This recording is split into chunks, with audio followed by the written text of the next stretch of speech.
What is happening in Africa and elsewhere is because the men did not listen to the women, and the women did not listen to the women either, and because the people did not listen to each other and themselves, and because nobody listened to the children and the poets. In this garden, with its bougainvillea, its white butterflies and red ginger, I have eaten a breakfast of oatmeal and an egg. I have savored the taste of food in my mouth, the sun on my face, the security of knowing it is not likely that someone will arrive with machetes and guns to smash me and my computer, trash my dwelling, and commit other atrocities that have traditionally left women too stunned and ashamed to speak of them. I mention the garden, the flowers, the butterflies, the oatmeal, and the egg, because it is essential to remember what so many in the world, especially women, are losing to war. The simplest necessities and pleasures, a flower, an egg, a child's smile, a partner's caress, sun on our faces, clean water to drink, an unbroken night's rest, a private moment to lend wings to our dreams. These things are our birthright, as are a place of our own, sufficient food, a sound education, freedom from assault, excellent medical attention. All these things are within reach, costing far less than the massively overproduced weapons that are stockpiled or horribly in use around the world. It is our duty to demand these things, not just for ourselves, but for everyone on this small planet. When you read this book, you will be astounded at how far we have fallen as a species from what we assumed was our innate integrity, decency, and dignity as human beings. How driven we have become by a self-hatred that has set us pitilessly against ourselves. Because, in fact, there is no other anywhere.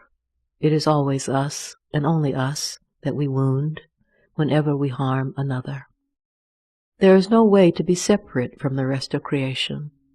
We indulge the fantasy of being separate to our peril, which brings us to that which truly leaves us speechless and gasping at its insatiable nature. Human greed.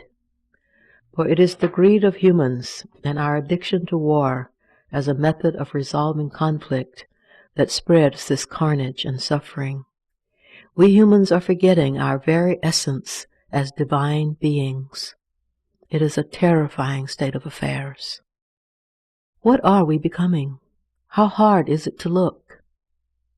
Who can imagine 800,000 people being hacked to death with machetes in the span of 4 months? That number means more people than the population of most cities. Who can truly grasp the horror of 500,000 women and girls being raped, many of them mutilated or murdered, during this same period? Who can fathom the violation of infants, their tiny bodies ripped apart and left bleeding in the street, and the repeated raping of women until there is no lining left between vagina and intestines? Who can imagine one's neighbor joining with other men to destroy one's dwelling, shoot one's children, rape and deliberately impregnate all females that can be found, so that the enemy will live perpetually inside the doomed community? What has happened inside a person that commits these crimes? What has happened to a world that, out of confusion, disbelief, and fear, ignores them?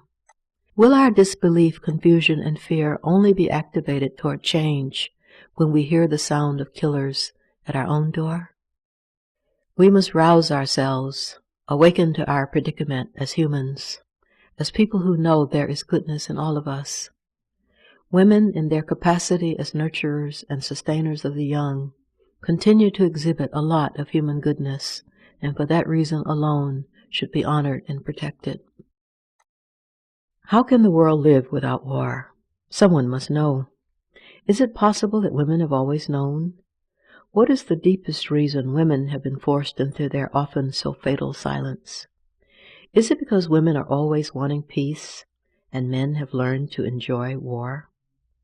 How does one begin to account for women's low status globally, given the fact that it is through them that everything human is produced?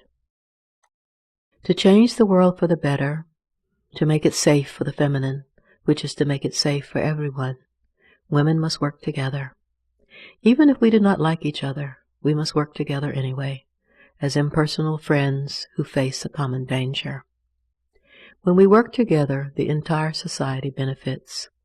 That is what the work of Women for Women International demonstrates. That yes, we may be marginalized and seemingly without resources, but out of the deep feminine values of caring, compassion, and courage, we bring whatever we have to the common table of woman. There we meet our sisters. They have brought all that they have as well. We sit. Sometimes the table is our bare Mother Earth. We talk, we strategize, we plan, we help each other. We never forget what war has taught us. Never again will we be resigned to illiteracy, weakness, and powerlessness, forced to let selfish men, whether fathers, brothers, lovers, husbands, or friends, lead us into an ever-darkening ignorance and servitude.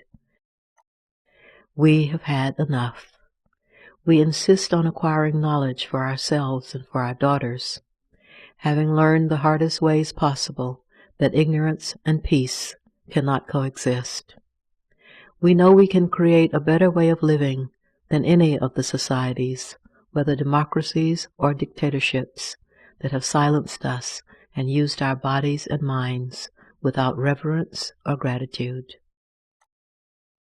We have learned all we need to know of leadership that insults, marginalizes, and ignores us. We will have no more of it. Of this we are certain. Knowing this, we understand something very important. We, having been so nearly destroyed, can use what we learned from our destruction to start the world again. And so may it be.